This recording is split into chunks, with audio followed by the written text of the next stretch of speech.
tempatmu yang mulia di dalam Dia. Ia telah melepaskan kita dari kuasa kegelapan dan memindahkan kita ke dalam kerajaan anaknya yang kekasih. Kolose 1 ayat 13. Seringkali beberapa orang Kristen menceritakan pertemuan mereka dengan roh jahat dan bagaimana mereka sering ditindas oleh kuasa kegelapan. Kepada orang-orang seperti itu, pertanyaan yang sering muncul di benak saya adalah, siapakah Yesus? Bukankah Dia memberi kita kuasa atas iblis?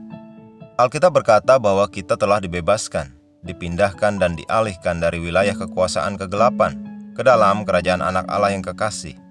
Itulah tempat tinggalmu sekarang. Engkau jauh mengatasi segala kerajaan dan kuasa. Secara vital dan efektif lebih unggul dari setan dan roh-roh jahat dari neraka. Yesus berkata dalam Lukas 10 ayat 19, "Sesungguhnya aku telah memberikan kuasa kepada kamu untuk menginjak ular dan kalajengking, dan kuasa untuk menahan kekuatan musuh, sehingga tidak ada yang akan membahayakan kamu." Jika ini tidak menjadi kesadaran, persepsi dan pandangan hidupmu saat ini, engkau akan menjalani kehidupan yang jauh lebih rendah daripada panggilanmu di dalam Kristus. Inilah sesuatu yang saya lakukan bertahun-tahun yang lalu yang saya sarankan untuk engkau lakukan pada dirimu sendiri. Ambillah buku catatan atau buku harianmu dan tuliskan judul, "Mengapa aku memiliki kuasa atas setan?" Kemudian carilah di Alkitab dan tuliskan setiap ayat yang dapat engkau temukan tentang Yesus, siapa Dia dan siapa engkau di dalam Dia. Engkau akan kagum dan terilhami oleh apa yang engkau temukan tentang Yesus Kristus, kuasa yang Dia berikan kepadamu, dan tempatmu yang mulia di dalam Dia. Engkau berada di dalam Dia, satu dan tak terpisahkan dengannya. Sama seperti Dia, demikian juga engkau di dunia ini. 1 Yohanes 4 ayat 17. Seperti apakah Dia? Dia adalah pancaran kemuliaan Bapa. Dia adalah kemuliaan yang dipersonifikasikan. Siapakah Dia? Dia sendiri adalah Tuhan. Di manakah Dia?